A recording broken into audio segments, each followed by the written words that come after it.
PM কিষাণ প্রকল্পে দেশজুড়ে কোটি কোটি কৃষকদের জন্য সুখবর। পিএম কিষাণ প্রকল্পের 22তম কিস্তির প্রতীক্ষার প্রহর এবার শেষ হতে চলেছে।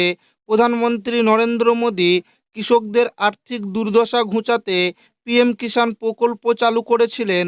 এই পিএম কিষাণ প্রকল্পে বছরে 6,000 টাকার আর্থিক সহায়তা দেওয়া হয় কৃষকদের ব্যাংক অ্যাকাউন্টে। ইতিমধ্যে কৃষকদের ব্যাংক অ্যাকাউন্টে পিএম কিষাণ প্রকল্পের 21তম কিস্তির টাকা কৃষকরা পেয়েছেন। এবার 22তম কিস্তির জন্য কৃষকরা অপেক্ষা করছেন। 2026 সালের রঙের উৎসব হোলি পালিত হবে 4 মার্চ। বিভিন্ন মিডিয়া রিপোর্ট এবং মন্ত্রণালয় সূত্রে খবর, সরকার উৎসবের মরশুমেই কৃষকদের মুখে হাসি ফোটাতে চাইছে।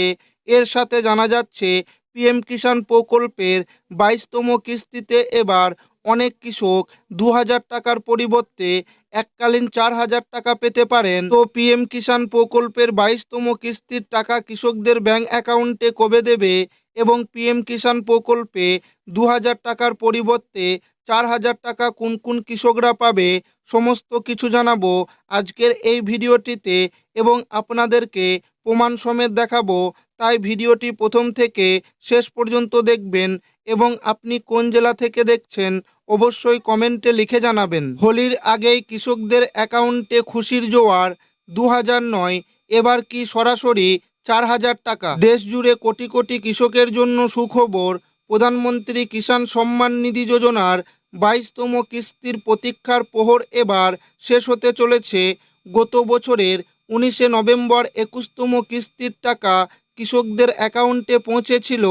তারপর থেকে দীর্ঘ সময় পেরিয়ে গেলেও এবার কৃষি মন্ত্রণালয় হোলি উৎসবের আগেই কৃষকদের পকেট ভরার চূড়ান্ত প্রস্তুতি শুরু করে দিয়েছে। 2026 সালে রঙের উৎসব হোলি পালিত হবে 4 মার্চ।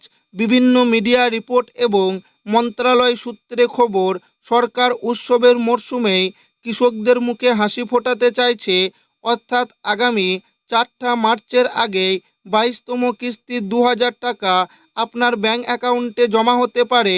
যদিও সরকারের পক্ষ থেকে এখনও কোনো আনুষ্ঠানিক তারিখ ঘোষণা করা হয়নি, তবে বিভাগীয় তৎপরতা ইঙ্গিত দিচ্ছে যে টাকা ঢোকার সময় অতি নিকটে। একই সাথে 4,000 টাকা পাওয়ার সুযোগ। সবচেয়ে চমক তথ্য হলো এবার অনেক কৃষক 2,000 টাকার পরিবর্তে এককালীন 4,000 টাকা পেতে পারেন। আসলে 21তম কিস্তির সময় কারিগরি ত্রুটি বা নথিপত্র অসম্পূর্ণ থাকার কারণে অনেক কৃষকের টাকা আটকে গিয়েছিল। যারা ইতিমধ্যে সেই সব ত্রুটি সংশোধন করে নিয়েছেন তারা আগের বকেয়া এবং নতুন কিস্তি মিলিয়ে মোট 4,000 টাকা সরাসরি অ্যাকাউন্টে পেয়ে যাবেন। তালিকায় নিজের নাম পরীক্ষা করবেন কিভাবে? টাকা পাওয়ার আগে আপনার নাম বেনিফিশিয়ারি লিস্টে আছে কিনা তা যাচাই করা জরুরি। এর জন্য প্রথমে পিএম কিষাণের অফিসিয়াল ওয়েবসাইটে pmkishan.gov.in যান। ফার্মার কর্নার অপশনে গিয়ে বেনিফিশিয়ারি স্ট্যাটাসে ক্লিক করুন।